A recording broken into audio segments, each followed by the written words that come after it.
আচ্ছা ভাবুন তো, আপনার পাশের বাড়ির গরুটা হঠাৎ অসুস্থ হয়ে পড়ল।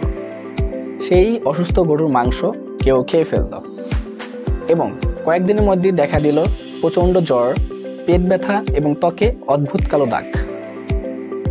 হ্যাঁ, শুনতে ভয়ঙ্কর লাগছে তাই না? এটাই হতে পারে অ্যানথ্রাক্স বা ত্বকা রোগ। এই রোগ সম্পর্কে সচেতন না হলে মৃত্যু পর্যন্ত হতে পারে। বর্তমান সময়ে রংপুরের পীরগাছা উপজেলার জনগণ ঠিক এরকম ঘটনার সাক্ষী হয়েছে। আগে ভাবা হতো অ্যানথ্রাক্স শুধু পশুর রোগ, কিন্তু বর্তমান সময়ে মানুষের মধ্যেও দেখা যাচ্ছে। তাই আজকের ভিডিওতে থাকছে অ্যানথ্রাক্স আসলে কি, কিভাবে ছড়ায় এবং কিভাবে চিনবেন, এবং কিভাবে নিজেকে এবং পরিবারের বাকি সদস্যদেরকে সুরক্ষিত রাখবেন। চলুন তাহলে জেনে নিই অ্যানথ্রাক্স আসলে কি। অ্যানথ্রাক্স হলো এক ধরনের জীবাণুর আক্রমণ। নামটা ব্যাসিলাস অ্যানথ্রাসিস। গরু, ছাগল এবং গবাদি পশুর শরীরে এরা রোগ তৈরি করতে পারে এবং সেই পশুর সংস্পর্শে আসলে মানুষের শরীরেও সমস্যা শুরু হতে পারে। এখন আসল ব্যাপার হলো অ্যানথ্রাক্স কিভাবে ছড়ায়। অ্যানথ্রাক্স মূলত তিনভাবে ছড়াতে পারে। নাম্বার 1, চামড়ার মাধ্যমে, যাকে বলা হয় কিউটিনিয়াস অ্যানথ্রাক্স। নাম্বার 2, খাবারের মাধ্যমে, যাকে বলা হয় গ্যাস্ট্রোইন্টেস্টাইনাল অ্যানথ্রাক্স। এবং নাম্বার 3, শ্বাসের মাধ্যমে, যাকে বলা হয় ইনহেলেশন অ্যানথ্রাক্স। এখন প্রশ্ন হলো, চামড়ার মাধ্যমে অ্যানথ্রাক্স কিভাবে ছড়ায়? ধরুন আপনার হাতে ছোট্ট একটি কাঁটা ছিল আর আপনি আক্রান্ত পশুর চামড়া ধরলেন, অথবা আক্রান্ত পশুর মাংস কাটতে গিয়ে আপনার হাত কেটে গেল। সেখান দিয়েই ঢুকে পড়তে পারে ক্ষুদ্র এই জীবাণু। তাহলে খাবারের মাধ্যমে কিভাবে ছড়ায়? সঠিকভাবে না রাঁধা মাংস বা কাঁচা দুধ হতে পারে অ্যানথ্রাক্স ঢোকার শর্টকাট রাস্তা। এখন আপনার মনে হতেই পারে, তাহলে শ্বাসের মাধ্যমে কিভাবে ছড়ায়?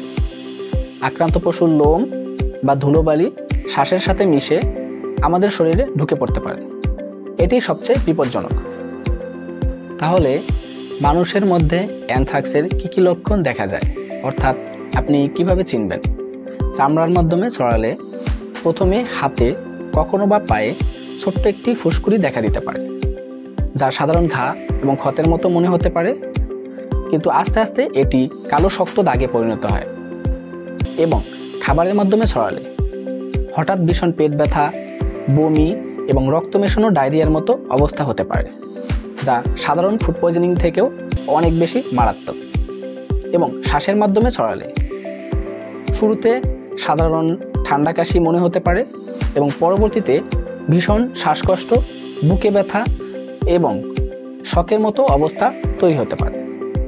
এখন আপনাদের মনে হতেই পারে, অ্যানথ্রাক্স থেকে বাঁচার উপায় কী?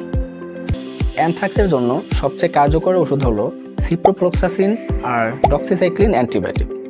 তবে গুরুতর অসুস্থ হলে অবশ্যই হাসপাতালে ভর্তি হয়ে ইনজেকশন নিতে হয়। সাথে সাপোর্টিভ কেয়ার, যেমন অক্সিজেন, স্যালাইন এবং শ্বাসকষ্ট হলে ভেন্টিলেশন সাপোর্ট দেওয়া হয়। তাই অ্যানথ্রাক্স সন্দেহ হলে কালকে যাব ভেবে বসে থাকবেন না, আজকেই ডাক্তার দেখান। চলুন এবার জেনে নেই অ্যানথ্রাক্স প্রতিরোধ করবেন কিভাবে। হঠাৎ অসুস্থ বা মারা যাওয়া কোনো পশুর মাংস খাবেন না। চামড়া, লোম এবং রক্তের কাজ করলে অবশ্যই গ্লাভস এবং মাস্ক ব্যবহার করুন। মৃত পশুকে মাটির নিচে গভীর গর্তে চাপা দিন এবং গবাদি পশুকে নিয়মিত ভ্যাকসিন বা টিকা দিন। অ্যানথ্রাক্স কোনো দূরের গল্প নয়, এটি আমাদের গ্রামগঞ্জ, পশুপালন এবং বাজারের সাথে জড়িত। তাই সচেতনতা, দ্রুত শনাক্তকরণ এবং সঠিক চিকিৎসাই পারে অ্যানথ্রাক্স থেকে বাঁচাতে। তাই আপনি সচেতন হন, আপনার পরিবার এবং সমাজকেও সচেতন করুন। এই ছিল আজকের আলোচনা। আবার দেখা হবে নতুন কোনো ভিডিওতে। Until then, stay safe, stay healthy.